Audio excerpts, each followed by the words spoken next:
근본 없는 장사꾼 딸년이 내 귀한 잔치 망칠까 겁나니 오지 마라.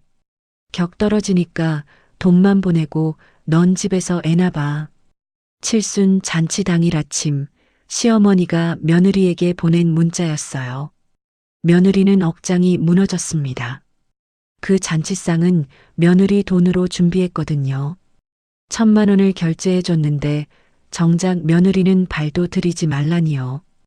호텔 연회장을 순식간에 아수라장으로 만들고 시어머니를 응급실로 보내버린 그 기막힌 참교육 사연 지금 시작합니다.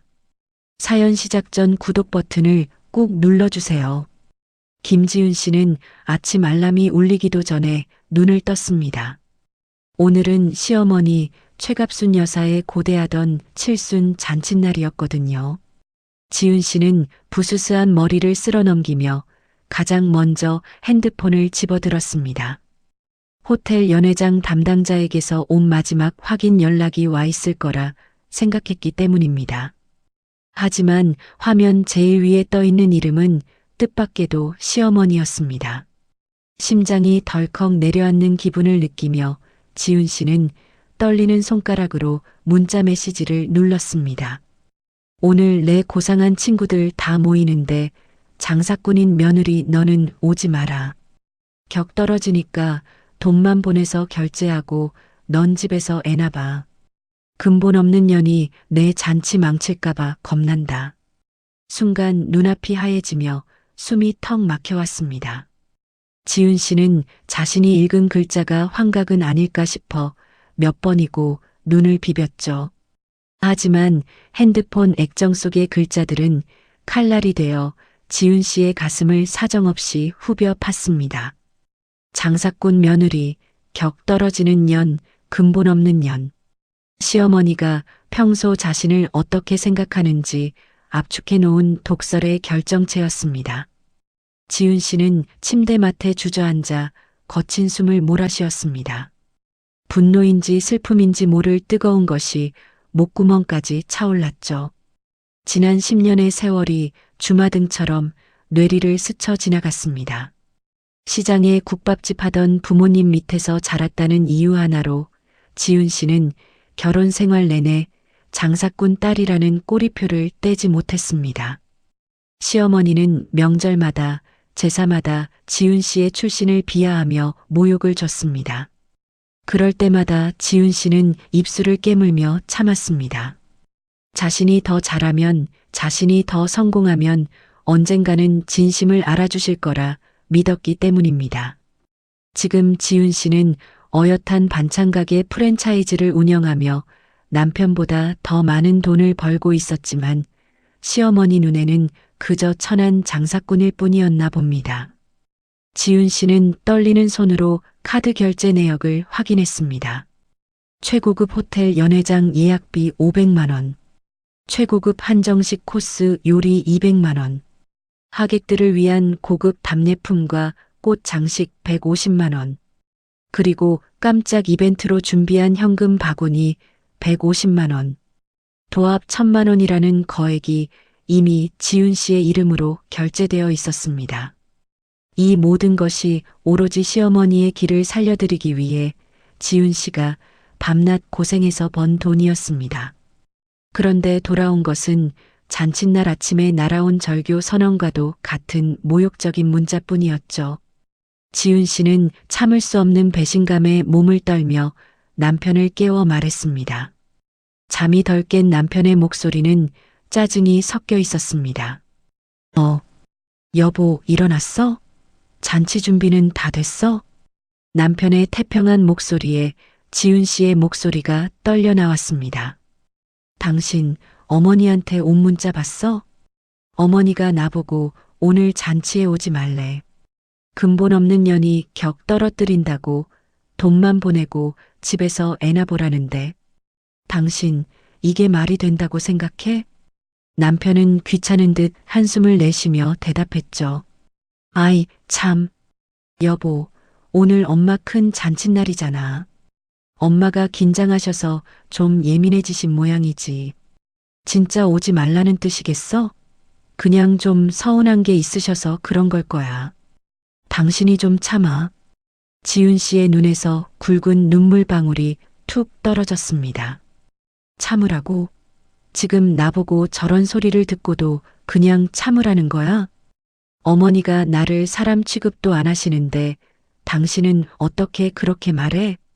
남편은 짜증 섞인 목소리로 말을 가로챘습니다.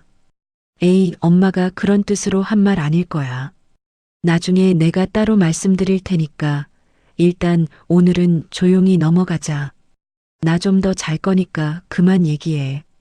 냉정하게 말하는 남편의 태도를 보며 지훈 씨의 마음속에서 무언가 바스라지는 소리가 들렸습니다. 그것은 10년간 억지로 붙들고 있었던 인내심의 마지막 조각이었습니다. 남편의 방광과 시어머니의 폭언. 더 이상 이 지옥 같은 굴레에 갇혀 있을 이유가 없다는 확신이 들었죠. 지훈 씨는 고여있던 눈물을 거칠게 닦아냈습니다. 슬픔은 순식간에 차가운 결심으로 바뀌었습니다. 지훈 씨는 곧장 핸드폰을 들어 호텔 매니저의 번호를 눌렀습니다. 신호음이 몇 번 울리기도 전에 상대방이 전화를 받았습니다. 네, 호텔 연회장 지배인입니다. 김지훈 고객님, 안 그래도 최종 체크하려던 참이었습니다. 지훈 씨는 한치의 망설임도 없이 차분한 목소리로 말했습니다. 지배인님, 오늘 예약된 최갑순 여사님 칠순 잔치요. 지금 당장 전액 환불하고 취소해 주세요. 지배인의 목소리가 당황으로 물들었습니다. 네, 고객님, 행사 당일이라 취소 수수료가 많이 발생합니다만 정말 취소하시겠습니까? 지훈 씨는 냉소적인 미소를 지으며 대답했습니다. 네, 전액 취소해 주세요. 취소 수수료는 계약대로 떼어가셔도 좋습니다. 그리고 예약하신 분들에게는 행사 시작 직전에 통보해 주시기 바랍니다. 전화를 끊은 지훈 씨의 가슴이 뻥 뚫린 듯 시원해졌습니다.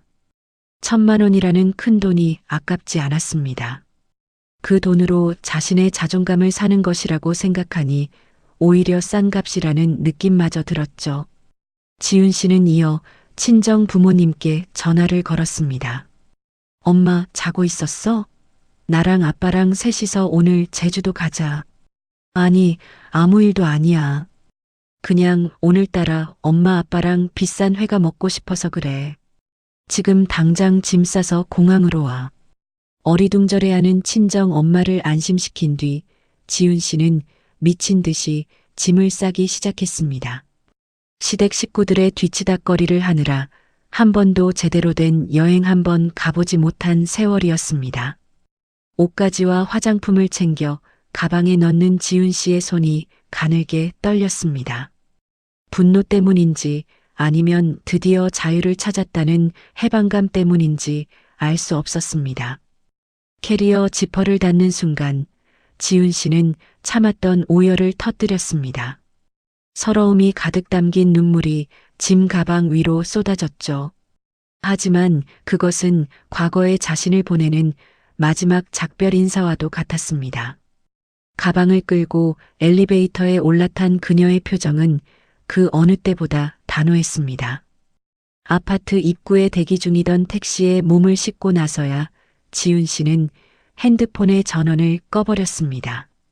창밖으로 빠르게 지나가는 가로수들을 보며 지훈 씨는 나지막이 의졸였습니다.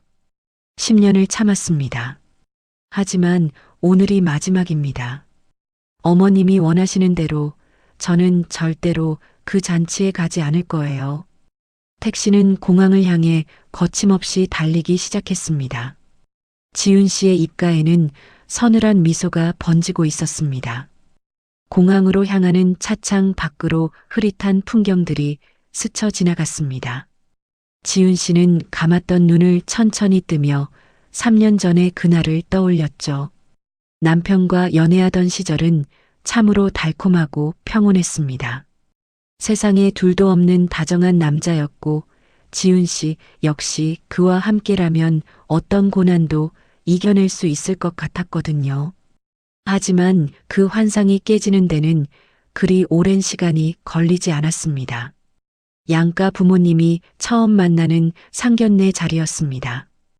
격식을 차린 한정식 집의 무거운 정적을 깨고 최갑순 여사가 처음으로 내뱉은 말은 비수와 같았죠. 지훈 씨의 부모님이 시장에서 평생 국밥집을 일궈오셨다는 말을 듣자마자 최갑순 여사는 미간을 찌푸렸습니다. 국밥집이요? 거기 팔이 날리는 데 아니에요? 우리 집안은 대대로 공무원 집안이라 그런 쪽은 생소해서 말이죠. 최갑순 여사는 비단 손수건으로 코끝을 살짝 가리며 은근한 멸시를 보냈습니다. 지훈 씨의 부모님은 밥숟가락을 든 채 그대로 굳어버렸죠. 평생 정직하게 땀 흘려 일해온 세월이 통째로 부정당하는 기분이었을 겁니다. 지훈 씨는 부모님의 떨리는 손을 보며 가슴이 미어지는 것 같았지만 차마 화를 낼 수는 없었습니다. 부모님은 오히려 지훈 씨의 눈치를 보며 어색하게 웃어넘기셨죠.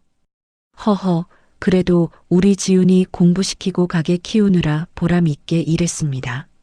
아버지가 조심스럽게 꺼낸 말에 최갑순 여사는 콧방귀를 꼈습니다. 상견례 내내 최갑순 여사는 지훈 씨 부모님의 옷차림부터 말투까지 사사건건 지적하며 우월감을 드러냈습니다. 그것이 지옥 같은 결혼 생활의 예고편이라는 것을 지훈 씨는 그때 알았어야 했습니다. 결혼식을 단 하루 앞둔 예식장 리허설 날이었습니다. 최종 점검을 위해 모인 자리에서 최갑순 여사의 아나무인 격인 태도는 정점에 달했죠. 동선을 확인하던 중 최갑순 여사가 지훈 씨의 어머니를 구석으로 불러 세우는 것을 지훈 씨는 목격했습니다. 사돈, 잘 들으세요. 우리 집안에 시집 오려면 최소한의 예절은 배워서 보내야죠. 장사꾼들이 뭘 알겠냐마는 격식이라는 게 있는 법 아닙니까? 지훈 씨의 어머니는 고개를 숙인 채 아무 말도 하지 못했습니다. 최갑순 여사는 기세등등하게 말을 이어갔죠. 지훈이 저의 반찬 가게에서 돈 좀 벌었다고 기세등등한 모양인데 우리 아들 앞길 막지 마세요. 근본 없는 티 안 나게 조심시키란 말입니다. 잠시 후 화장실에 들렀던 지훈 씨는 구석 칸에서 들려오는 억눌린 울음소리를 들었습니다. 낮게 흐느끼는 그 목소리는 분명 지훈 씨의 어머니였습니다. 문틈으로 보이는 어머니의 굽은 어깨가 잘게 떨리고 있었죠. 지훈 씨는 심장이 터질 것 같은 분노를 느끼며 세면대 앞에서 기다리던 남편에게 달려갔습니다. 여보, 지금 어머니가 우리 엄마한테 무슨 말씀 하셨는지 알아? 어떻게 엄마한테 예절이 없네, 근본이 없네, 그런 소리를 하실 수 있어? 지금 우리 엄마 화장실에서 울고 계신단 말이야. 지훈 씨는 억울함에 목이 메어 소리를 높였습니다. 하지만 남편의 반응은 지훈 씨를 더 절망하게 만들었죠. 남편은 주변의 눈치를 살피며 짜증스럽게 지훈 씨의 팔을 붙잡았습니다. 야, 김지훈, 목소리 좀 낮춰. 결혼식 전날인데 일 크게 만들어서 좋을 게 뭐 있어? 우리 엄마 성격 원래 직선적인 거 알잖아. 어른들끼리 하는 말이잖아. 그걸 일일이 따지고 들 거야? 남편의 차가운 눈빛에 지훈 씨는 머리를 한 대 엇맞은 기분이었습니다. 가장 든든한 내 편이어야 할 사람이 오히려 자신을 예민한 사람으로 몰아가고 있었죠. 당신 정말 실망이야.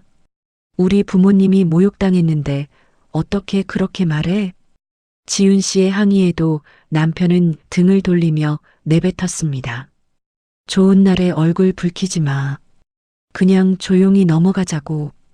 최갑순 여사의 파렴치한 행동은 거기서 끝이 아니었습니다. 결혼식 당일 화려한 예식의 소동이 끝나기도 전에 최갑순 여사는 남편 앞으로 들어온 축의금 가방도 본인의 차에 실어버렸습니다. 지훈 씨가 당황해서 묻자 최갑순 여사는 당연하다는 듯 대답했죠. 며느리야, 이게 다 집안의 관례다. 결혼식 축의금 전액을 시어머니한테 상납하는 게 예의야. 우리가 손님 치르느라 고생했는데 이 정도는 당연한 거 아니니?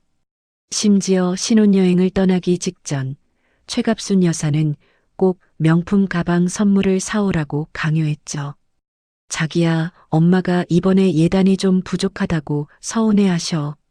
신혼여행 돌아올 때 명품 가방 하나 사드려야 할 것 같아. 우리가 앞으로 살 집도 엄마가 알아봐 주셨는데 이 정도 성의는 보여야지. 남편의 뻔뻔한 요구에 지훈 씨는 기가 찼습니다. 이미 지훈 씨는 결혼 비용의 대부분을 부담한 상태였거든요. 게다가 신혼여행에서 돌아오자마자 최갑순 여사는 지훈 씨가 해간 혼수를 하나하나 트집 잡기 시작했습니다. 이게 다 뭐니? 브랜드도 없는 싸구려만 해왔구나. 이런 걸 혼수라고 해와서 우리 아들 기를 죽여. 이 폐물 봐라. 알도 작고 조잡하기 짝이 없네. 쪽팔려서 누구 보여주지도 못하겠으니 당장 도로 가져가라. 최갑순 여사는 지훈 씨가 정성껏 준비해온 보석 선물 세트를 바닥으로 밀어버렸습니다. 바닥에 흩어진 보석들이 지훈 씨의 자존감처럼 처참하게 굴러다녔죠. 남편은 그 옆에서 사과 껍질이나 깎으며 엄마 안목이 높으셔서 그래라는 헛소리만 늘어놓았습니다. 이것뿐이 아니었습니다. 최갑순 여사는 신혼집을 구하기도 전부터 막무가내로 조건 하나를 내걸었죠. 자신이 사는 아파트 바로 앞동으로 들어오지 않으면 결혼을 무효로 하겠다는 협박에 가까운 요구였습니다. 지훈 씨는 반찬 가게와 가까운 곳에 집을 얻고 싶었지만 남편은 이번에도 어머니 편이었습니다. 여보, 엄마 혼자 계시는데 우리가 가까이 있어야 마음이 놓이지 않겠어? 그냥 엄마 말 들어주자. 우리만 참으면 집안이 조용하잖아. 결국 지훈 씨는 가게까지 차로 1시간이 넘게 걸리는 시댁 근처로 신혼집을 구하게 되었습니다. 그때부터 지옥 같은 무난 인사가 시작되었죠. 최갑순 여사는 출근 전 반드시 시댁에 들러 인사를 하고 가면 좋겠다고 했습니다. 며느리가 들어왔으면 아침 무난 인사는 기본 아니냐? 장사꾼 집안에서 자라서 그런 법도를 모르나 본데 이제부터라도 똑바로 배워라. 지훈 씨는 새벽같이 일어나 반찬 재료를 준비해야 하는 몸이었지만 최갑순 여사는 아랑곳하지 않았습니다. 오히려 지훈 씨의 가게를 천한 장사라며 대놓고 비하하곤 했죠. 어디서 음식 냄새를 풍기고 다니는 거냐? 귀한 우리 아들 옷에 고춧가루 냄새 배면 책임질 거야? 그깟 반찬 장사가 뭐라고 유세를 떨어 창피하게 말이다. 최갑순 여사의 폭언을 견디며 지훈 씨는 오로지 일에만 매달렸습니다. 다행히 지훈 씨의 손맛이 입소문을 타면서 가게는 날로 번창하기 시작했죠. 하지만 돈이 모이기 시작하자 최갑순 여사의 눈빛이 달라졌습니다. 슬슬 지훈 씨의 주머니를 노리기 시작한 것이죠. 며느리야, 요즘 장사가 좀 된다며? 원래 며느리 돈은 시어머니 돈이나 마찬가지인 법이다.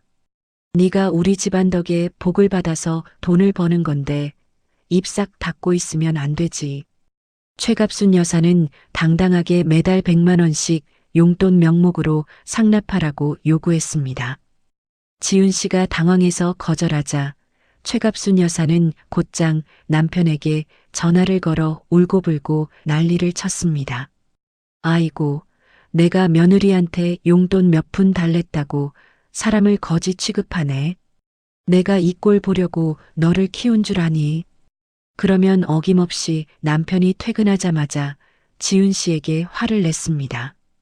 여보, 당신 진짜 너무한 거 아냐? 우리 엄마가 돈이 탐나서 그러시겠어?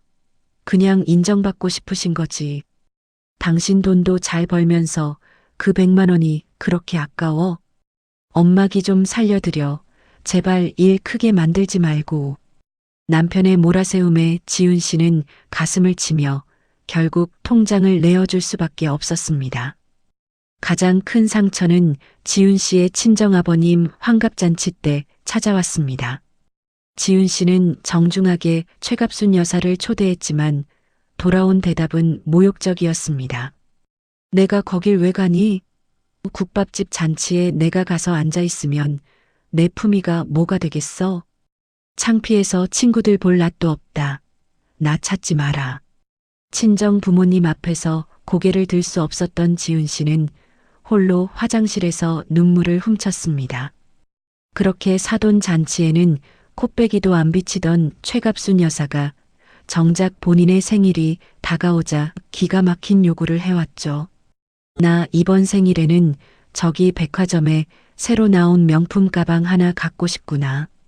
며느리가 돈 잘 버는데 그 정도는 당연히 해와야지. 사돈 잔치 안 간 건 미안하지만 그건 그거고 이건 이거 아니겠니? 최갑순 여사는 뻔뻔하게 잡지 책을 펼쳐 보이며 수백만 원짜리 가방을 찍어 눌렀습니다. 지훈 씨는 기가 막혀 말이 나오지 않았지만 남편은 옆에서 엄마 안목 높으시다며 맞장구를 쳤습니다. 신혼 첫 해 지훈 씨의 마음은 시커멓게 타들어갔습니다. 처음에는 시간이 지나면 진심을 알아주시겠지, 내가 더 잘하면 나아지겠지라는 희망을 품었습니다. 하지만 최갑순 여사는 지훈 씨의 배려를 권리로 여겼고 남편은 그저 방관자일 뿐이었습니다. 점점 지쳐가는 지훈 씨의 가슴 속에는 절망이 쌓여갔습니다. 그래도 차마 이혼이라는 단어는 입 밖으로 내지 못했습니다. 부모님께 걱정을 끼쳐드리기 싫었고 가정을 지켜야 한다는 책임감이 발목을 잡았죠. 지훈 씨는 현실의 고통을 잊기 위해 더욱더 일에 파묻혔습니다. 새벽부터 밤늦게까지 가게에 불을 밝히며 도피하듯 요리에만 전념했습니다. 사업은 날로 커졌지만 지훈 씨의 영혼은 말라 비틀어져 가고 있었습니다. 집으로 돌아오는 길은 늘 무거웠고 시댁 근처라는 사실만으로도 숨이 막혀왔죠. 도망치고 싶었지만 어디로 가야 할지 알 수 없었던 지옥 같았던 신혼의 나날들이었습니다. 지훈 씨는 공항 가는 길 위에서 그 시절의 자신을 가여워하며 깊은 한숨을 내쉬었습니다. 그때의 인내가 결코 약이 되지 않았음을 이제야 뼈저리게 느끼고 있었습니다. 이 지옥 같은 결혼의 시작이 10년이라는 긴 세월 동안 자신을 갉아먹을 줄은 꿈에도 몰랐던 어린 날의 지훈 씨였습니다. 공항으로 향하는 차 안에서 지훈 씨의 눈동자는 더욱 차갑게 가라앉고 있었습니다. 분노는 이제 눈물이 아니라 단단한 얼음이 되어 지훈 씨의 가슴 속에 자리 잡았죠. 지훈 씨는 창문에 비친 자신의 얼굴을 똑바로 바라보았습니다. 과거에 순진했던 김지훈은 이제 더 이상 존재하지 않았습니다. 공항으로 향하는 길 위에서 지훈 씨는 창밖의 무심한 풍경을 보며 가장 아픈 기억을 꺼내 들었습니다. 여자가 인생에서 가장 보호받아야 할 시기인 임신과 출산의 순간조차 지훈 씨에게는 지옥 같은 시간이었죠. 결혼 2년 차에 찾아온 아이 소식에 지훈 씨는 세상을 다 얻은 것만 같았습니다. 남편의 손을 잡고 산부인과에서 초음파 사진을 받아들었을 때만 해도 앞날이 꽃길일 줄 알았거든요. 하지만 지훈 씨의 임신 소식을 들은 최갑순 여사의 첫마디는 축복이 아니었습니다. 무조건 아들이어야 한다. 우리 집안대가 끊기면 네 책임인 줄 알아. 장사꾼 집안에서 딸만 낳는 기운을 가져왔으면 아주 곤란해. 최갑순 여사는 지훈 씨의 배를 빤히 쳐다보며 위협하듯 말했습니다. 지훈 씨는 그저 입술을 깨물며 좋은 생각만 하려 애썼지만 성별을 확인하던 날 그 인내심은 무너졌죠. 딸이라는 소식을 전하자 최갑순 여사는 지훈 씨 면전에서 혀를 찼습니다. 에휴, 재수 없어라. 어쩜 그렇게 쓸모없는 짓만 골라 하니? 아들도 못 낳는 몸뚱이라니 내가 조상을 뵐 면목이 없구나. 최갑순 여사는 마치 지훈 씨가 큰 죄라도 지은 것처럼 몰아세우며 방으로 쾅 들어가 버렸습니다. 지훈 씨의 임신 기간은 평온함과는 거리가 멀었습니다. 배가 불러오는 만삭의 몸이었음에도 최갑순 여사의 명절 음식 수발 요구는 멈추지 않았죠. 거실 소파에 앉아 지훈 씨가 전을 부치는 모습을 감시하며 최갑순 여사는 독설을 내뱉었습니다. 뭘 그렇게 힘들다고 유세를 떨어? 옛날 여자들은 밭에서 일하다가 애 낳고도 다시 호미질했어. 요즘 애들은 근성이 없어서 큰일이야. 지훈 씨는 허리가 끊어질 것 같은 통증을 참으며 기름 냄새 속에서 명절 내내 서 있어야 했습니다.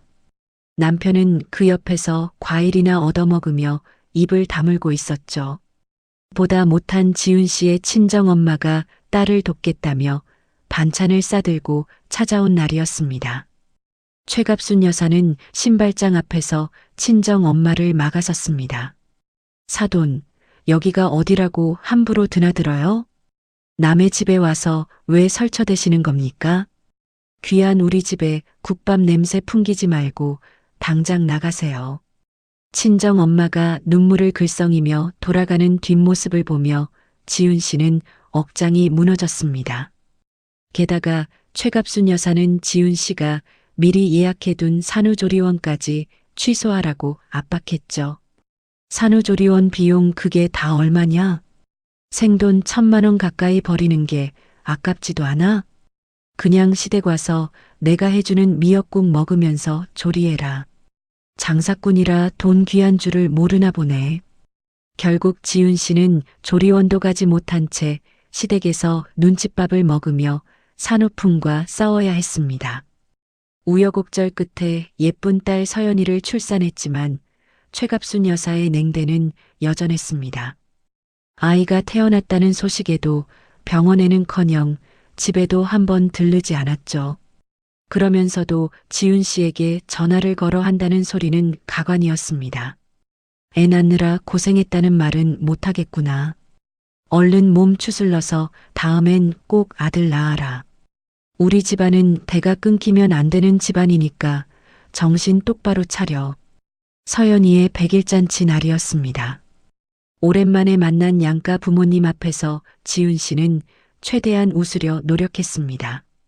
하지만 최갑순 여사는 지훈 씨의 부모님 면전에 대고 비수를 꽂았죠. 어머, 우리 서연이가 시어머니인 나를 안 닮아서 정말 다행이네. 장사꾼 집안 외가 쪽을 닮아서 그런가 좀 억척스럽게 생겼어. 격 떨어지는 외모라 나중에 시집이나 잘 갈지 모르겠네. 지훈 씨 부모님의 안색이 흑빛이 되었지만 최갑순 여사는 아랑곳하지 않고 낄낄거렸습니다. 서연이의 돌잔치 때도 최갑순 여사의 파렴치함은 극에 달했습니다. 지훈 씨가 밤낮으로 일해서 번 돈으로 최고급 호텔 돌잔치를 준비하고 비용을 전액 지불했죠. 하지만 잔치가 끝나자마자 최갑순 여사는 축의금 상자를 통째로 챙겨갔습니다. 며느리야, 이 돈은 내가 잘 보관하마. 애 키우는데 돈 많이 들 텐데 너 같은 장사꾼한테 맡기면 금방 다 쓸 거 아니니? 이건 시어머니로서 내가 당연히 관리해야 할 돈이다. 지훈 씨가 당황해서 말을 꺼내려 하자 최갑순 여사는 무서운 기세로 소리를 질렀습니다. 그 모든 과정을 지켜보던 남편은 한결같았습니다. 여보, 엄마가 원래 옛날 분이라 그러시잖아. 당신이 좀 이해해줘. 어머니 기분 맞춰드리는 게 그렇게 힘들어? 효도한다고 생각하고 그냥 참아. 남편은 단 한 번도 지훈 씨의 편을 들지 않았습니다. 오히려 지훈 씨가 속상해하면 예민한 여자 취급을 하며 밖으로 나돌기 바빴죠.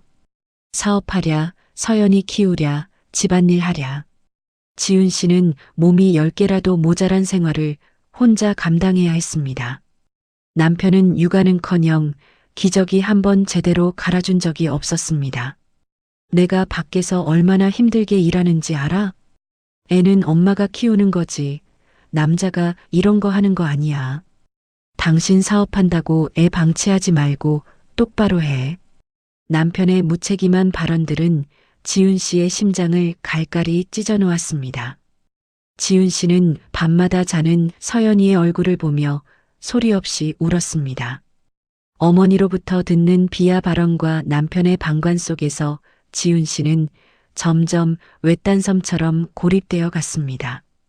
도와달라고 손을 내밀 곳도 속을 터놓을 곳도 없었던 암흑 같은 시간이었습니다. 지훈 씨는 공항 로비에 발을 내디디며 그때의 차가운 기억을 털어내려 고개를 저었습니다. 그 긴 고통의 시간이 헛되지 않으려면 오늘 반드시 이 고리를 끊어내야 한다고 다짐했죠. 서연이를 위해서라도, 그리고 무엇보다 자신을 위해서라도 말입니다. 제주도로 향하는 비행기 안에서 지훈 씨는 창밖의 구름을 멍하니 바라보았습니다. 불과 2달 전 평화롭던 저녁 식사 자리에서 시작된 폭풍 같은 일들이 머릿속을 스쳐 지나갔죠. 최갑순 여사는 식사를 하다 말고 숟가락을 탁 놓으며 남편을 빤히 쳐다보았습니다. 진호야, 나 이제 곧 칠순인 거 알지? 내 친구들은 다들 호텔에서 번듯하게 잔치하고 손주들 재롱도 본다는데 말이다. 우리 집은 어째 조용하기만 하니? 최갑순 여사의 노골적인 압박에 남편은 지훈 씨의 눈치를 살피며 말을 넘겼습니다. 에이, 엄마 걱정 마세요. 당연히 성대하게 해드려야죠. 여보, 당신이 좀 알아봐 줄 수 있지? 당신 사업도 잘 되고 안목도 높으니까 엄마 맘에 쏙 들게 좀 준비해줘. 남편의 무책임한 부탁에 지훈 씨의 가슴 속에는 해묵은 서러움이 울컥 치밀어 올랐습니다. 지난 10년간 받은 모욕과 멸시가 가슴 속에서 소용돌이쳤죠. 하지만 지훈 씨는 이번이 정말 마지막이라는 생각을 했습니다. 그래, 이번 한 번만 정말 제대로 해드리자. 이렇게까지 해드리면 어머니도 사람인데 조금은 변하시지 않을까? 이게 내 마지막 효도라고 생각하고 관계 개선을 시도해 보는 거야. 지훈 씨는 스스로를 다독이며 결심을 굳혔습니다. 그날부터 지훈 씨는 가게 일로 바쁜 와중에도 칠순 잔치 준비에 온 정성을 쏟았습니다. 먼저 강남의 최고급 호텔 연회장을 예약했습니다. 대관료와 기본 장식 비용만 500만 원이 훌쩍 넘었죠. 음식 역시 가장 비싼 고급 한정식 코스로 선택했습니다. 식대만 200만 원이 넘는 거액이었지만 지훈 씨는 망설이지 않았습니다. 여기에 하객들을 위한 프리미엄 수제 답례품과 생화꽃 장식에 150만 원을 썼습니다. 마지막으로 최갑순 여사가 가장 좋아할 만한 현금 바구니와 깜짝 이벤트 비용으로 150만 원을 따로 챙겼죠. 도합 1000만 원이라는 거액을 지훈 씨는 본인 명의의 카드로 전액 결제했습니다. 하지만 준비 과정에서도 최갑순 여사의 파렴치한 행동은 멈추지 않았습니다. 지훈 씨가 정성껏 준비한 내용들을 보여드릴 때마다 최갑순 여사는 콧방귀를 꼈죠. 이게 최선이니? 장사꾼 며느리라 그런지 제대로 할 줄 아는 게 하나도 없구나. 격식이라고는 눈을 씻고 찾아봐도 없네. 호텔 메뉴를 고를 때도 최갑순 여사의 독설은 지훈 씨의 심장을 후벼 팠습니다. 어디 장사꾼 입맛 아니랄까봐 골라도 이런 걸 골랐니? 천해 보여서 내 친구들한테 내놓지도 못하겠다. 네 입맛으로 고르지 말고 좀 고상한 걸로 다시 알아봐. 지훈 씨는 모욕감에 손이 떨렸지만 관계 회복을 위해 입술을 깨물며 참았습니다. 하지만 최갑순 여사의 요구는 갈수록 선을 넘었습니다. 잔치를 일주일 앞둔 날 최갑순 여사는 지훈 씨를 불러앉히고 기가 막힌 명령을 내렸습니다. 이번 하객 명단에서 네 친정 부모님은 빼라. 내 고상한 친구들 다 모이는 자리에 시장통 국밥 냄새 풍기면 창피하잖니. 장사꾼들이 와서 촌스러운 소리 늘어놓으면 내 체면이 뭐가 되겠어? 지훈 씨는 귀를 의심했습니다. 자신의 돈으로 자신이 직접 준비하는 잔치에 정작 자신의 부모님은 오지 말라니요. 어머니, 그게 무슨 말씀이세요? 저희 부모님도 어머님 사돈인데 어떻게 안 오실 수가 있어요? 지윤 씨의 항의에 최갑순 여사는 오히려 눈을 부라리며 소리를 질렀습니다. 어디 시어머니가 말하는데 또박또박 말대답이니? 내가 싫다면 싫은 줄 알아. 근본 없는 집안 사람들 섞여 있는 꼴 보기 싫으니까 돈만 보내라고 해. 지윤 씨는 당장이라도 모든 걸 엎어버리고 싶었습니다. 하지만 지윤 씨는 이번에도 인내를 선택했습니다. 이 고통스러운 인내가 훗날 자신에게 어떤 결과를 가져올지 그때는 다 알지 못했죠. 그래, 이번이 정말 마지막이다. 이번에도 어머님이 변하지 않으면 그때는 내가 결정하자. 딱 이번만 참고 넘기자.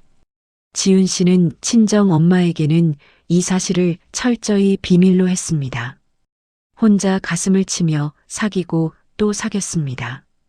잔치 당일이 다가올수록 지윤 씨의 얼굴은 점점 수척해져 갔지만 최갑순 여사는 아랑곳하지 않고 자기 자랑에만 여념이 없었습니다.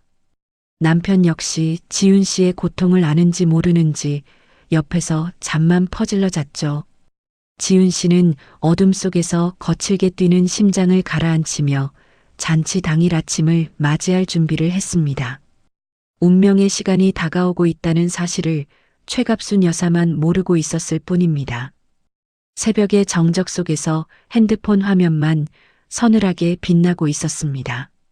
지윤 씨는 최갑순 여사가 보낸 그 짧고도 강렬한 문자를 다시 한번 읽어내려갔죠. 분명 10분 전까지만 해도 손이 떨리고 눈물이 앞을 가렸지만 이제는 이상하리만큼 마음이 차분해졌습니다. 가슴속 깊은 곳에서 뜨겁게 끓어오르던 무언가가 순식간에 차가운 얼음장으로 변한 것 같았거든요. 지윤 씨는 침대에 걸터앉아 멍하니 벽을 바라보았습니다. 지난 10년의 세월이 마치 낡은 필름처럼 머릿속에서 빠르게 되감기 시작했습니다. 첫 상견례 날의 멸시부터 임신한 몸으로 전을 부치던 명절, 그리고 부모님을 향한 모욕들까지 모든 장면이 선명하게 떠오르며 지윤 씨의 목을 조여왔습니다. 더 이상은 안 된다. 오늘로 모든 걸 끝내야겠어. 지윤 씨는 나지막이 읊조리며 자리에서 일어났습니다. 더 이상 울지 않았고 더 이상 억울해하지도 않았습니다. 그저 마땅히 해야 할 일을 처리해야겠다는 차가운 사명감만이 전신을 지배했죠. 지윤 씨는 책상 앞에 앉아 호텔 매니저의 명함을 꺼내 들었습니다. 아직 이른 새벽이었지만 대형 호텔의 연회장 담당팀은 이미 업무를 시작했을 시간이었거든요. 지윤 씨는 망설임 없이 전화를 걸었습니다. 여보세요. 연회장 담당 지배인님 되시나요? 네, 김지윤 고객님. 이 새벽에 웬일이십니까? 준비는 다 끝났습니다. 수화기 너머 지배인의 밝은 목소리가 들려왔습니다. 지윤 씨는 감정을 억누르며 아주 사무적이고 냉정한 목소리로 말을 이어나갔습니다. 지배인님, 오늘 예약된 최갑순 여사님 칠순 잔치요. 지금 이 시간부로 전액 환불하고 행사 취소해 주세요. 지배인은 자신의 귀를 의심하는 듯 한동안 말이 없었습니다. 잠시 후 당황이 가득 섞인 다급한 목소리가 들려왔죠. 네, 고객님 방금 뭐라고 하셨습니까? 오늘 잔치를 취소하신다니요? 지금 시간이 새벽 6시가 넘었습니다. 이미 식재료며 꽃이며 세팅이 다 완료된 상태입니다. 지금 취소하시면 규정상 환불 금액이 거의 없거나 수수료가 엄청납니다만 지윤 씨는 눈 하나 깜짝하지 않고 대답했습니다. 알고 있습니다. 계약서대로 위약금 떼어가세요. 하지만 행사는 단 1분도 진행하지 않을 겁니다. 결제자 본인 확인은 이미 되셨을 테니 지금 당장 취소 절차 밟아주세요. 지배인은 믿기지 않는다는 듯 목소리를 높였습니다. 정말 괜찮으시겠습니까? 시어머니 칠순 잔치 아니신가요? 나중에 후회하시면 어쩌려고 그러세요. 지훈 씨의 입가에 서늘한 미소가 번졌습니다. 후회요? 제 인생에서 가장 잘한 일을 지금 하고 있는 겁니다. 아, 그리고 지배인님, 부탁이 하나 있습니다. 미리 온 하객들이나 최갑순 여사에게는 절대 미리 연락하지 마세요. 행사 시작 직전에 그분들이 다 모였을 때 그때 알려주시기 바랍니다. 지배인은 침을 꿀꺽 삼키는 소리를 냈습니다. 무엇인가 심상치 않은 일이 벌어지고 있음을 직감한 모양이었죠. 알겠습니다. 고객님이 결제자이시니 원하시는 대로 해드려야죠. 취소 전표는 문자로 보내드리겠습니다. 전화를 끊은 지훈 씨는 가슴 깊은 곳에서 올라오는 깊은 숨을 내뱉었습니다. 오랫동안 자신을 짓누르던 무거운 바위가 순식간에 가루가 되어 사라지는 기분이었죠. 지훈 씨는 곧바로 친정 부모님께 전화를 걸었습니다. 엄마, 자고 있었어? 우리 지훈이구나. 이 새벽에 무슨 일이냐? 잔치 준비하느라 바쁠 텐데. 엄마의 따뜻한 목소리를 듣는 순간 지훈 씨의 눈시울이 잠시 붉어졌습니다. 하지만 지훈 씨는 목소리를 가다듬고 밝게 말했습니다. 엄마, 아빠랑 오늘 시간 있으세요? 나랑 여행 가요. 지금 당장 짐 싸서 공항으로 나오세요. 엄마는 당황해서 목소리가 커졌습니다. 아니, 오늘 내 시어머니 칠순이잖니. 우리는 오지 말라고 하셨어도 너는 가야지. 사돈댁 잔치를 두고 여행이라니 사위는 어쩌고? 지훈 씨는 단호하게 말했습니다. 잔치 취소했어요. 그러니 아무 걱정 마세요. 엄마, 아빠, 오늘 국밥집 하루 쉬고 그냥 저랑 놀아요. 평생 고생만 했잖아요. 오늘은 제가 정말 제대로 대접할게요. 지훈 씨의 단호한 태도에 부모님은 결국 시장 가게 문에 임시 휴업 딱지를 붙이고 공항으로 달려오셨습니다. 공항 로비에서 부모님을 만난 지훈 씨는 미리 예매해둔 제주도행 티켓을 건넸습니다. 아버지는 걱정스러운 표정으로 지훈 씨의 얼굴을 살폈죠. 지훈아, 정말 괜찮은 거냐? 사돈 어른이 난리 치실 텐데. 너 뒷감당을 어찌하려고 그러니? 지훈 씨는 아버지의 거친 손을 꼭 잡으며 웃어 보였습니다. 아버지, 저 이제 참는 거 안 해요. 오늘은 그냥 효도 여행이에요. 제가 번 돈으로 우리 부모님 맛있는 거 사드리는 거니까요. 아무 생각하지 말고 비행기 타요. 알았죠? 지훈 씨는 부모님을 모시고 면세점을 구경하며 평소 사고 싶어 하시던 선물을 안겨드렸습니다. 비행기 탑승 안내 방송이 흘러나왔고 지훈 씨는 비행기 안으로 들어가 자리에 앉았습니다. 이륙하기 직전 지훈 씨는 마지막으로 핸드폰을 켰습니다. 남편에게서 온 부재중 전화와 짜증 섞인 문자 메시지들이 가득했습니다.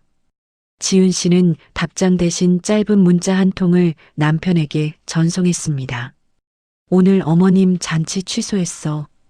이유는 어머님한테 직접 물어봐. 당신이 그렇게 좋아하는 어머니랑 둘이서 오붓하게 보내. 문자를 보내자마자 지훈 씨는 망설임 없이 전원을 꺼버렸습니다. 잠시 후 비행기의 엔진 소리가 거세지며 기체가 활주로를 박차고 올랐습니다. 창밖으로 보이는 도시가 점점 작아질수록 지훈 씨의 마음은 점점 더 가벼워졌죠. 제주도의 푸른 바다를 떠올리며 지훈 씨는 등받이에 몸을 깊숙이 기댔습니다. 이제 곧 호텔에서는 아비규환이 벌어지겠지만 지훈 씨는 더 이상 그 지옥의 주인공이 아니었습니다. 지훈 씨는 감았던 눈을 뜨며 구름 너머를 바라보았습니다.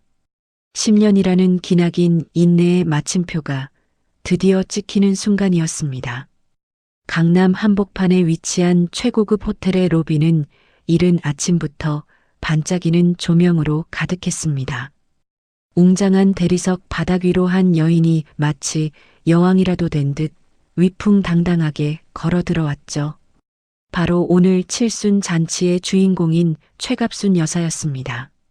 그녀가 입고 있는 한복은 지훈 씨가 거금을 들여 맞춤 제작한 최고급 실크 한복이었습니다.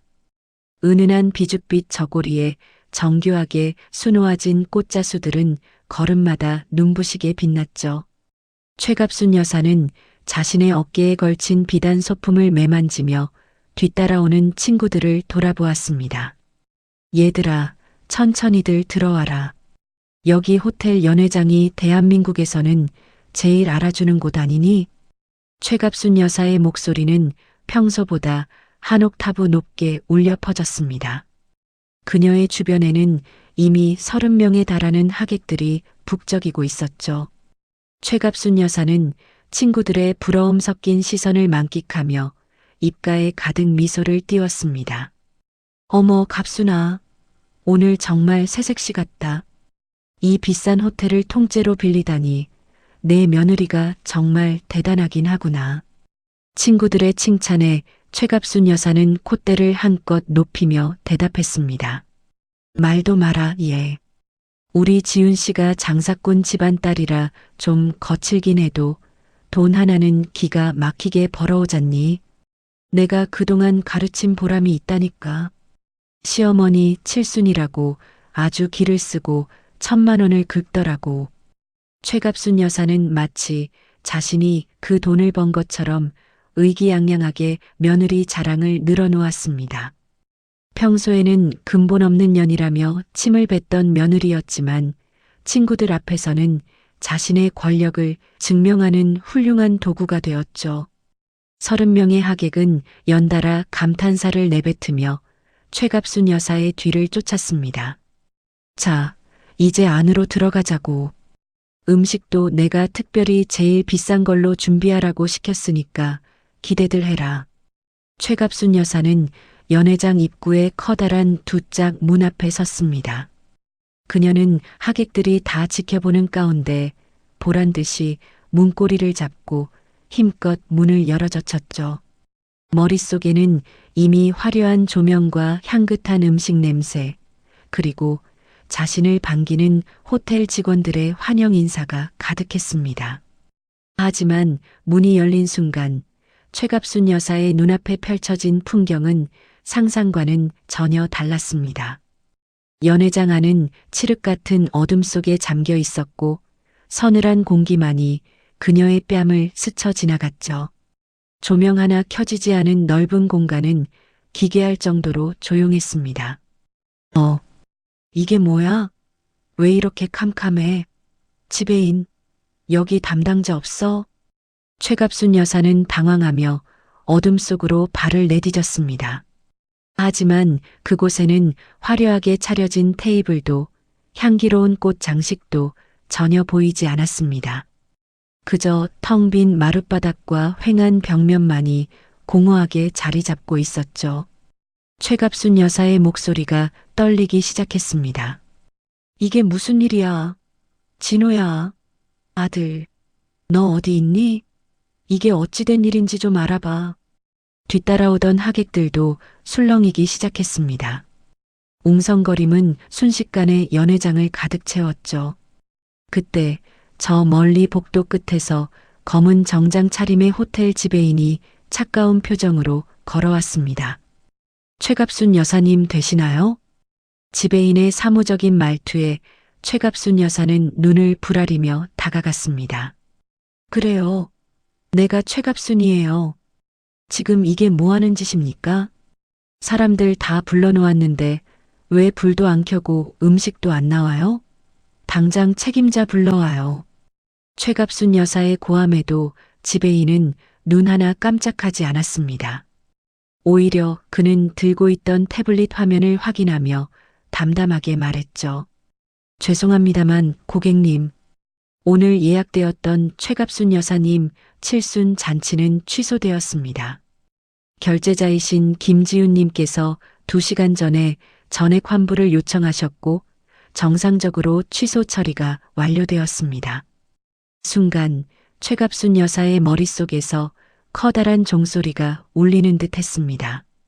그녀는 자신의 귀를 의심하며 지배인의 옷깃을 붙잡았습니다. 뭐라고요? 취소라니? 그럴 리가 없어요. 우리 며느리가 그럴 애가 아니라고요. 잘못 본 거 아니에요? 다시 확인해 봐요. 지배인은 최갑순 여사의 손을 부드럽지만 단호하게 뿌리쳤습니다. 본인 확인 절차까지 완벽하게 거친 사항입니다. 김지훈 고객님께서 직접 전화하셔서 행사를 진행하지 않겠다고 하셨습니다. 현재 이 연회장은 다른 기업 예약을 받아야 하는 상황입니다. 죄송하지만 지금 당장 이곳을 비워주셔야겠습니다. 지배인의 말이 끝나기 무섭게 하객들 사이에서 폭발적인 반응이 터져나왔습니다. 기대감에 부풀어 있던 친구들의 얼굴은 순식간에 차가운 비웃음으로 바뀌었죠. 아니, 이게 무슨 망신이야? 잔치한다고 큰 소리는 다 치더니 며느리가 잔치를 엎어버린 거야? 돈봉투까지 정성껏 들고 왔는데 이게 뭐하는 짓이람. 최갑순 여사의 고상한 친구들은 이제 대놓고 그녀를 손가락질하기 시작했습니다. 설마 돈도 없으면서 우리 부른 거 아니야? 며느리랑 싸우기라도 했나 보네. 어쩐지 장사꾼 며느리라고 무시하더니 결국 이런 꼴을 당하는구먼. 수군거림은 최갑순 여사의 고막을 사정없이 찔러댔습니다. 그녀는 하얗게 질린 얼굴로 입술을 파르르 떨었습니다. 주변을 둘러봐도 자신의 편은 아무도 없었죠. 아니, 이럴 리가, 그럴 리가 없는데, 며느리가, 감히 그년이 나한테 어떻게. 최갑순 여사는 말을 끝까지 잇지 못했습니다. 그녀의 눈앞이 서서히 일렁이며 암전되기 시작했죠. 1,000만 원이라는 거액을 공중에 날리고 평생 쌓아온 체면이 하객들 앞에서 갈갈이 찢겨나갔다는 사실을 그녀의 심장은 감당하지 못했습니다. 아이고, 내 뒷목. 최갑순 여사는 비틀거리며 자신의 뒷덜미를 움켜쥐었습니다. 그러고는 마치 실 끊어진 인형처럼 바닥으로 힘없이 주저앉았죠. 연회장은 순식간에 비명과 소란으로 뒤덮였습니다. 어머, 갑순이가 쓰러졌어. 사람 살려요. 여기 사람 쓰러졌어요. 하객들은 당황해서 뿔뿔이 흩어졌고 지배인은 급히 무전기를 들고 119를 호출했습니다. 최갑순 여사는 입에 거품을 문 채 눈만 희번덕거리며 바닥에 누워 있었습니다. 화려했던 수백만 원짜리 한복은 차가운 먼지 바닥에 쓸려 엉망이 되었죠. 잠시 후 요란한 사이렌 소리와 함께 구급대원들이 연회장 안으로 들이닥쳤습니다. 최갑순 여사는 들것에 실려나가는 순간까지도 초점 없는 눈으로 허공을 응시했습니다. 그녀의 머릿속에는 오로지 지훈 씨의 차가운 미소만이 맴돌고 있었죠. 호텔 로비를 빠져나가는 구급차의 사이렌 소리가 강남 거리에 처량하게 울려 퍼졌습니다. 응급실로 향하는 차 안에서 최갑순 여사는 산소 마스크를 쓴 채 밭은 숨을 내뱉었습니다. 하객들의 비웃음 소리와 지배인의 냉정한 목소리가 환청처럼 계속해서 그녀를 괴롭혔죠. 그것은 최갑순 여사가 평생 느껴본 적 없는 가장 비참하고도 참혹한 칠순의 아침이었습니다. 최갑순 여사는 그대로 의식을 잃으며 어둠 속으로 침잠에 들어갔습니다. 지옥 같은 복수가 시작되었다는 사실을 그녀는 이제야 몸소 깨닫고 있었습니다. 제주도의 공기는 서울과는 사뭇 달랐습니다. 공항을 나오자마자 느껴지는 짭조름한 바다 내음과 따스한 햇살이 지훈 씨의 얼굴을 부드럽게 감싸 안았죠.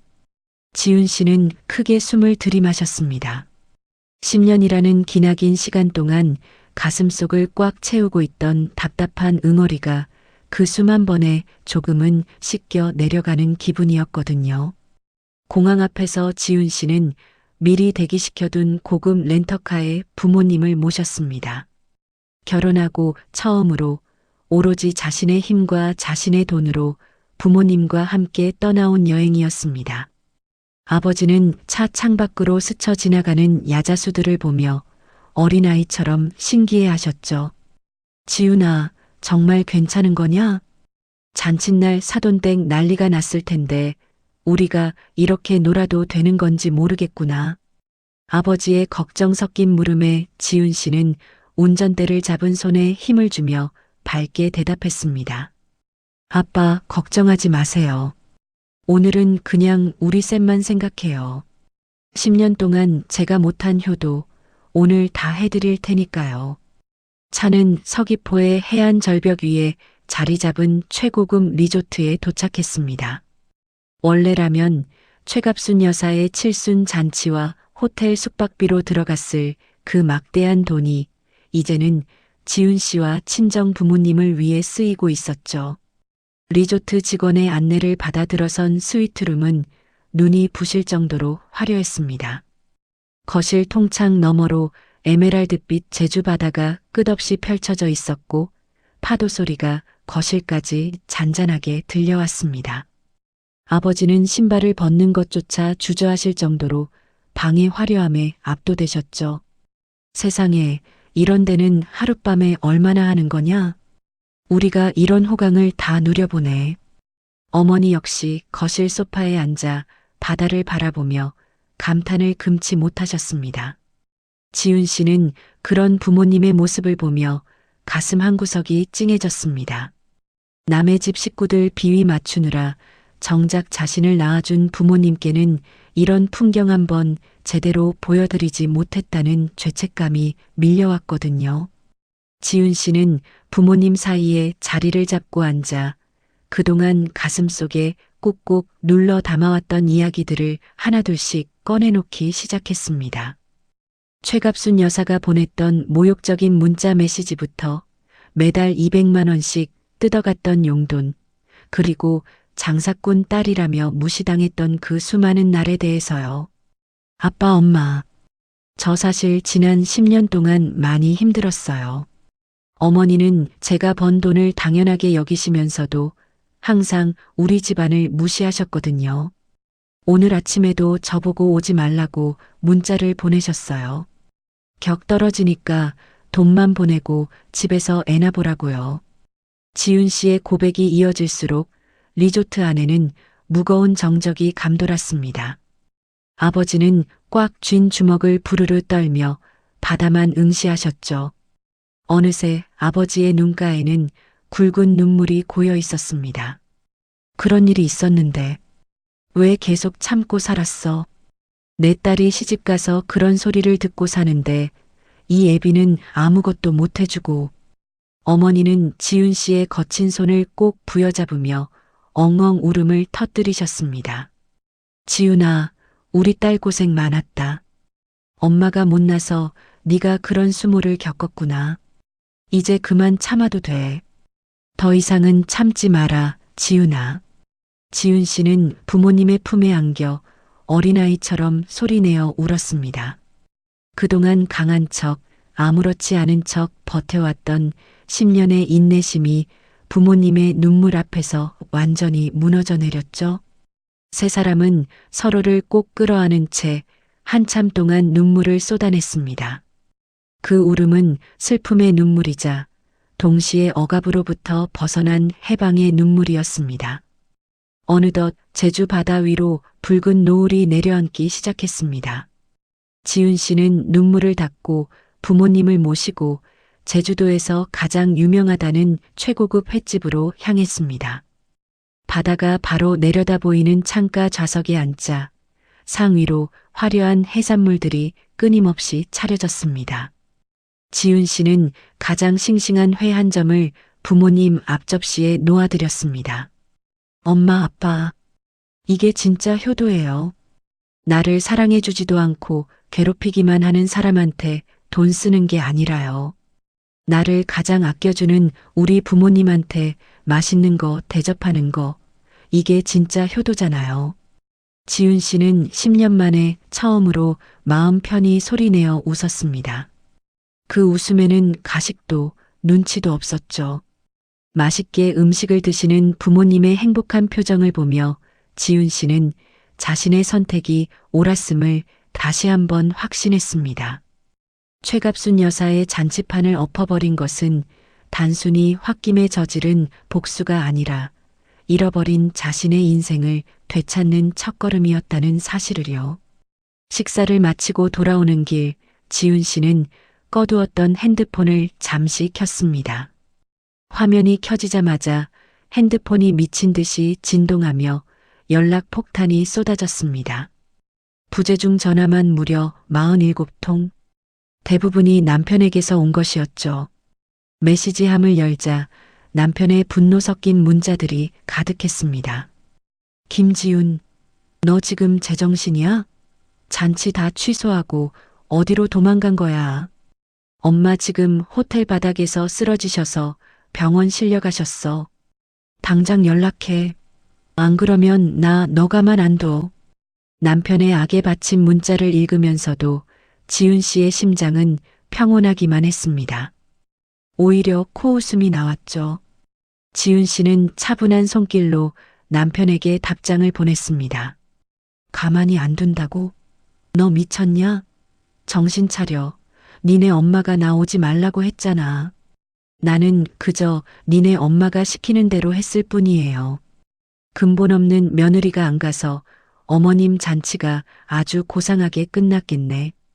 나는 우리 소중한 부모님이랑 여행 중이니까 방해하지 마라. 답장을 보내자마자 지훈 씨는 다시 전원을 꺼버렸습니다. 다시 찾아온 고요함 속에서 지훈 씨는 밤바다의 파도 소리에 귀를 기울였습니다. 남편과 최갑순 여사가 겪고 있을 지옥 같은 상황은 이제 지훈 씨의 안중에도 없었습니다. 지훈 씨는 옆에서 곤히 잠드신 부모님의 얼굴을 바라보며 깊은 평화를 느꼈습니다. 제주도의 첫날 밤은 그렇게 지훈 씨에게 생애 최고의 선물을 안겨주고 있었습니다. 모든 것이 제자리를 찾아가는 듯한 느낌, 그것은 지훈 씨가 지난 10년 동안 단 한 번도 느껴보지 못한 감각이었습니다. 지훈 씨는 리조트 침대에 몸을 뉘우며 내일의 더 큰 행복을 꿈꿨습니다. 제주도 여행은 지훈 씨에게 꿈만 같은 시간이었습니다. 푸른 바다와 부모님의 웃음소리 속에서 지훈 씨는 비로소 자신이 얼마나 깊은 상처를 입고 살아왔는지 깨달았죠. 서울로 돌아오는 비행기 안에서 지훈 씨는 더 이상 예전의 김지훈이 아니었습니다. 차가운 바람이 부는 공항에 내려 지훈 씨가 가장 먼저 향한 곳은 시댁도 병원도 아닌 친정이었습니다. 지훈아, 정말 괜찮겠니? 니네 시어미 성격에 가만히 있지 않을 텐데. 어머니가 걱정스러운 눈빛으로 지훈 씨의 옷깃을 여며주며 물었습니다. 지훈 씨는 어머니의 손을 꼭 잡으며 엷은 미소를 지어 보였죠. 걱정 마세요, 엄마. 저 이제 하나도 안 무서워요. 오늘 모든 걸 다 끝내고 올게요. 제 인생에서 가장 긴 10년이었지만 마침표는 제 손으로 찍어야죠. 지훈 씨는 가방 속에서 두툼한 서류 봉투 하나를 챙겨 들고 집을 나섰습니다. 최갑순 여사가 입원해 있다는 병원 로비에 들어서자 소독약 냄새가 코끝을 찔렀습니다. 병실 문 앞에 서자 안에서 들려오는 남편의 목소리와 최갑순 여사의 날카로운 비명 섞인 통곡 소리가 들렸죠. 지훈 씨는 망설임 없이 문을 열고 안으로 들어갔습니다. 병실 침대에 앉아 머리에 띠를 두르고 있던 최갑순 여사는 지훈 씨를 보자마자 눈을 부릅떴습니다.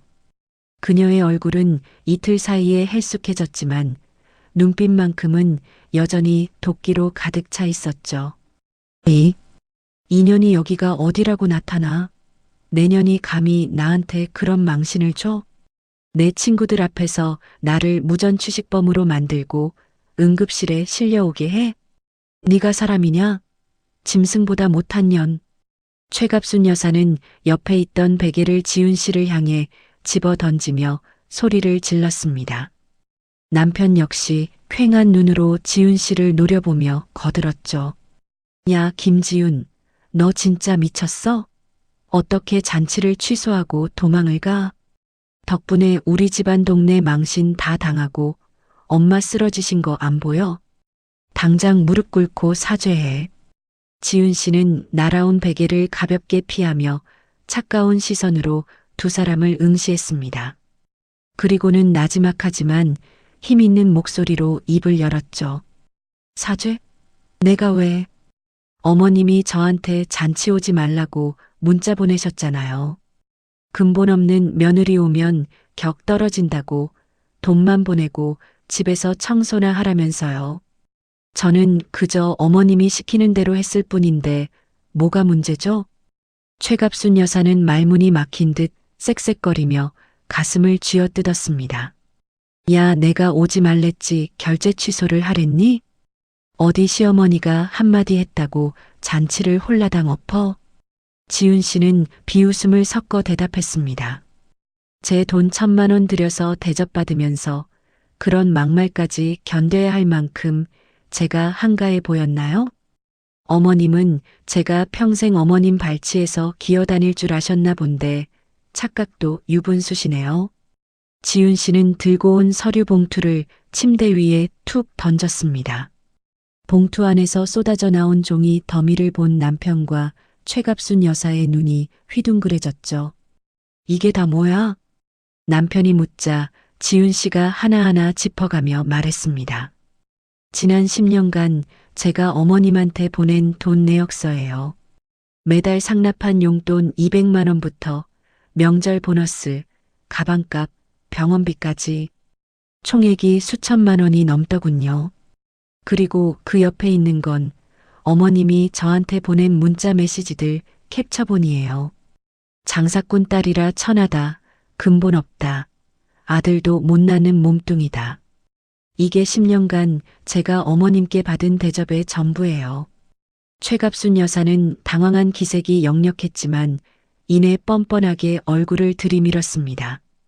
그래, 내가 좀 심한 말 했을 수도 있다. 그래도 내가 시어머니인데 그 정도 말도 못하니? 그리고 돈, 네가 장사해서 돈 좀 번다며. 며느리가 돈 있으니까 시어머니한테 좀 쓴 거지. 그게 뭐가 잘못이야? 네가 우리 집안 덕에 복받아서 장사가 잘 된 건 생각 안 해? 끝까지 반성 없는 최갑순 여사의 모습에 지은 씨는 헛웃음이 나왔습니다. 남편 역시 최갑순 여사의 편을 들며 지은 씨를 몰아세웠죠. 지은아, 엄마 말이 맞아. 가족끼리 돈 좀 쓰고 말 좀 험하게 했다고 이렇게 유난을 떨어야겠어? 최갑순 여사는 남편의 지지에 힘을 얻었는지 다시 기세등등해져서 독설을 뱉었습니다. 그렇고 말고. 애초에 근본 없는 집안에서 자란 년이라 그런지 은혜를 몰라요. 네 부모가 시장 통해서 국밥이나 말다 보니 자식 교육을 이따위로 시킨 거지. 사돈댁 수준이 뻔하다니까. 지은 씨의 눈동자가 순간 서늘하게 빛났습니다. 자신에 대한 모욕은 참을 수 있었지만 부모님에 대한 비하는 더 이상 용납할 수 없었죠. 지은 씨는 침대 옆 탁자를 손바닥으로 내리치며 최갑순 여사의 말을 끊었습니다. 어머님, 그 입 다무세요. 제 부모님 건드리는 건 오늘이 마지막 일 거예요. 지은 씨는 품 안에서 미리 준비해온 서류 한 장을 더 꺼내 남편의 가슴팍에 밀어 넣었습니다. 야, 이거 읽어봐. 이혼 서류야. 병실 안이 순식간에 찬물을 끼얹은 듯 조용해졌습니다. 남편은 손에 들린 서류를 보며 어안이 벙벙한 표정을 지었죠. 뭐? 이혼? 너 지금 제정신으로 하는 소리야? 지은 씨는 남편을 똑바로 바라보며 단호하게 말했습니다. 응, 제정신이야. 나 이혼할 거야. 이제 이 멍청한 남편도 괴물 같은 시어머니도 지긋지긋해요. 앞으로 이 집 식구와는 남남입니다. 어디 가서 제 이름 팔면서 돈 뜯어낼 생각 꿈도 꾸지 마세요. 최갑순 여사는 이혼이라는 말에 충격을 받은 듯 입을 벌리고 얼어붙었습니다. 지은 씨는 가방을 고쳐 매며 침대 발치로 걸어갔습니다. 아, 그리고 이 병원비요. 당연히 어머님이 자랑하시던 효자 아드님한테 청구하세요. 저는 이미 결제 취소했고 병원 쪽에도 결제자 변경 신청해뒀으니까요. 전 더 이상 이 집안의 호구가 아닙니다. 지훈 씨는 뒤도 돌아보지 않고 병실 문을 열었습니다. 뒤에서 지훈아, 김지훈 하고 부르는 남편의 목소리와 전연 잡아라 하고 소리치는 최갑순 여사의 비명이 들려왔지만 지훈 씨는 멈추지 않았습니다. 복도를 걸어 나오는 지훈 씨의 발걸음은 그 어느 때보다 가벼웠고 경쾌했습니다. 10년 동안 자신을 옥죄던 보이지 않는 쇠사슬이 드디어 끊어지는 소리가 들리는 듯 했죠. 병원을 나선 지훈 씨는 눈부시게 쏟아지는 햇살 아래에서 깊은 숨을 들이켰습니다. 이제 마지막 정리가 남아 있었지만 지훈 씨는 이미 알고 있었습니다. 자신의 새로운 인생이 지금 이 순간부터 다시 시작되고 있다는 것을요. 병원을 나선 지훈 씨의 발걸음은 마치 구름 위를 걷는 듯 가벼웠습니다. 하지만 집으로 돌아가는 길은 차분하게 마음을 가라앉히려 애썼죠. 이제 10년이라는 긴 연극의 마지막 막을 내릴 시간이었으니까요. 야, 김지훈, 너 지금 제정신이야? 병원에서 그렇게 소리를 지르고 나오면 어떡해? 엄마가 지금 혈압 올라서 난리가 났는데 너 진짜 끝까지 이럴 거야? 남편은 지훈 씨를 잡아먹을 듯이 노려보며 소리를 질렀습니다. 지훈 씨는 가방을 소파 옆에 내려놓으며 아주 차분하게 남편을 쳐다보았죠. 끝까지 하는 건 내가 아니라 어머님하고 당신이야. 당신 아직도 상황 파악이 안 돼? 남편은 기가 차다는 듯 코웃음을 치며 다가왔습니다. 야, 여보. 당신이 좀 참으면 되잖아. 엄마가 좀 성격이 불같아도 본심은 그게 아니라는 거 알잖아. 왜 일을 이렇게 크게 만들어서 사람 미치게 만들어? 그냥 당신이 가서 무릎 꿇고 한 번만 빌어. 그러면 엄마도 못 이기는 척 받아주실 거 아니야. 마지막까지 어머니의 편을 들며 모든 잘못을 지훈 씨에게 돌리는 남편의 모습에 지훈 씨는 실소조차 나오지 않았습니다. 10년 전 상견례 날 느꼈던 그 서늘한 예감이 확신으로 바뀌는 순간이었죠. 지훈 씨는 남편의 눈을 똑바로 응시하며 한자 한자 힘주어 말했습니다. 아니, 더 이상 참을 이유가 없어. 당신이라는 사람 정말 마지막까지 나를 실망시키네. 우리 제발 이혼해. 이혼이라는 단어가 지훈 씨의 입에서 나오자마자 남편의 표정은 순식간에 굳어버렸습니다. 그때 탁자 위에 있던 남편의 핸드폰이 요란하게 울리기 시작했죠. 화면에는 우리 엄마라는 이름이 선명하게 떠 있었습니다. 남편이 전화를 받자마자 스피커폰 너머로 최갑순 여사의 날카로운 비명이 거실 가득 울려 퍼졌습니다. 진호야, 그년 집에 있니? 이혼? 감히 지가 뭔데 이혼 소리를 해. 어디 근본 없는 년이 우리 집안에 들어와서 분탕질이야. 당장 그년 머리채 잡고 다시 병원으로 끌고 와. 최갑순 여사는 병원이라는 사실도 잊은 채 악을 쓰며 소리를 질러댔습니다. 남편은 당황하며 지훈 씨의 눈치를 살폈죠. 엄마, 일단 진정해. 지훈아, 들었지?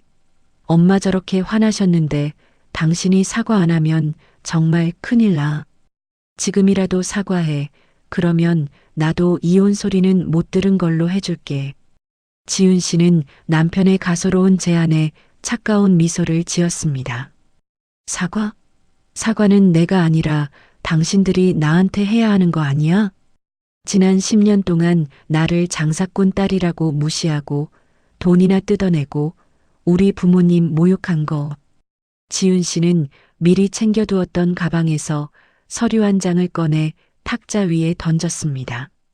하얗게 질린 남편의 얼굴 위로 최갑순 여사의 욕설 섞인 고함이 계속해서 흘러나왔죠. 지훈 씨는 남편과 전화를 향해 동시에 선언했습니다. 끝까지 잘못을 모르는 당신들에게 줄 건 이거밖에 없어. 법원에서 보자고. 그날 이후 최갑순 여사의 삶은 그토록 지키려 했던 고상함과는 거리가 멀어지기 시작했습니다. 최고급 호텔에서 칠순 잔치 비용을 결제하지 못해 쫓겨났다는 소문은 순식간에 동네방네 퍼졌죠. 최갑순 여사가 자랑하던 그 고상한 친구들 사이에서 그녀는 이제 동정의 대상이 아니라 조롱의 대상이 되었습니다. 그 집 며느리한테 쫓겨났다며? 세상에, 잔칫날 며느리가 예약 취소하고 도망갔다는데 말 다 했지 뭐. 평소에 그렇게 며느리 무시하더니 쌤통이야. 친구들의 수군거림을 견디다 못한 최갑순 여사는 외출조차 마음 편히 하지 못하는 처지가 되었습니다. 그녀가 그토록 강조하던 격식은 하객들 앞에서 바닥을 기며 무너져 내렸죠. 남편 역시 현실의 벽에 부딪혔습니다. 집안일 하나 제 손으로 해본 적 없던 남편은 이혼 소송이 시작되자마자 엉망진창이 된 집구석에서 멘붕에 빠졌습니다. 지훈 씨가 벌어오던 돈으로 누리던 여유가 사라지자 그제야 자신이 얼마나 무능한 존재였는지 깨닫기 시작했죠. 그 사이 지훈 씨는 딸 서연이와 함께 친정 근처로 이사를 마쳤습니다. 따스한 햇살이 잘 드는 아담한 아파트에서 지훈 씨는 처음으로 온전한 평화를 느꼈죠. 친정 부모님은 매일 같이 찾아와 서연이를 봐주시고 지훈 씨의 사업을 응원해 주셨습니다. 마음이 편해지니 지훈 씨의 반찬 가게 프랜차이즈는 더욱더 날개를 단 듯 번창했습니다. 지훈 씨는 어느 날 저녁 무릎 위에 앉은 서연이의 머리를 쓰다듬으며 조용히 말했습니다. 서연아, 꼭 기억해. 사람은 자기를 존중하지 않는 곳에 절대로 있으면 안 돼. 너를 아껴주지 않는 사람들 때문에 울지 마. 엄마는 이제 우리 서연이가 당당하게 살 수 있도록 지켜줄 거야.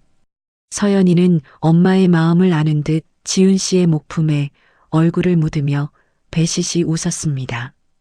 그 웃음 하나에 지훈 씨는 지난 10년의 고통이 깨끗이 씻겨 내려가는 기분을 느꼈죠.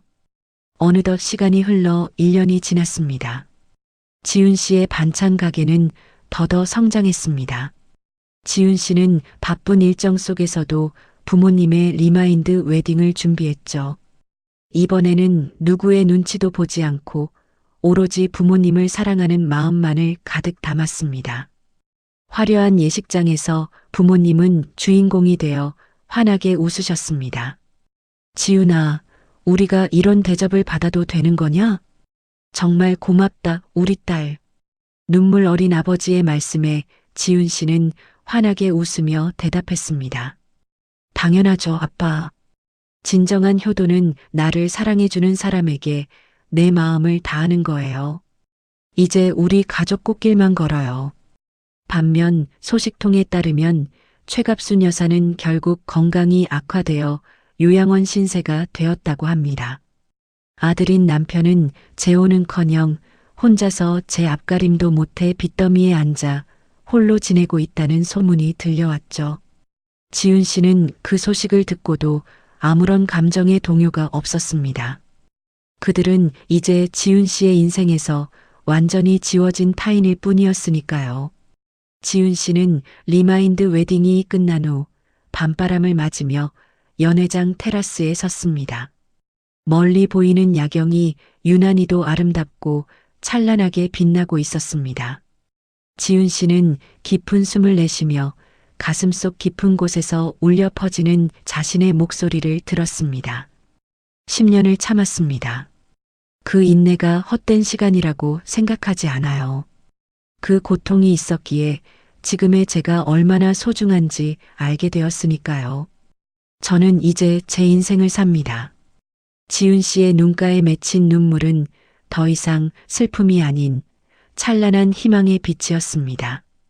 그녀는 뒤에서 자신을 부르는 부모님과 서연이의 목소리를 향해 당당하게 걸음을 옮겼습니다. 완벽하고도 통쾌한 김지윤의 진짜 인생이 이제 막 시작되고 있었습니다. 청취자 여러분, 지윤 씨의 당당한 홀로서기 어떻게 보셨나요? 10년이라는 긴 세월을 견디고 마침내 자기 자신과 부모님의 존엄을 지켜낸 그녀의 결단에 가슴이 뻥 뚫리는 기분이 듭니다. 우리가 흔히 가족이니까 참아야지 하며 스스로를 멍들게 하곤 합니다. 하지만 나를 사람 대접하지 않는 곳에서 부리는 고집스러운 인내는 결국 독이 될 뿐이죠. 지윤 씨가 남긴 말처럼 진정한 효도는 나를 가장 아껴주는 사람에게 내 마음을 다하는 것입니다. 여러분도 혹시 누군가를 위해 무조건 참기만 하는 삶을 살고 계시진 않나요? 이제는 다른 누구보다 여러분 자신의 행복을 1순위로 두셨으면 좋겠습니다. 오늘 사연이 통쾌하셨다면 구독과 좋아요로 응원해 주시고 여러분의 생각은 어떤지 댓글로 자유롭게 나눠주세요. 지금까지 세상만사였습니다. 잘 들어주셔서 감사합니다.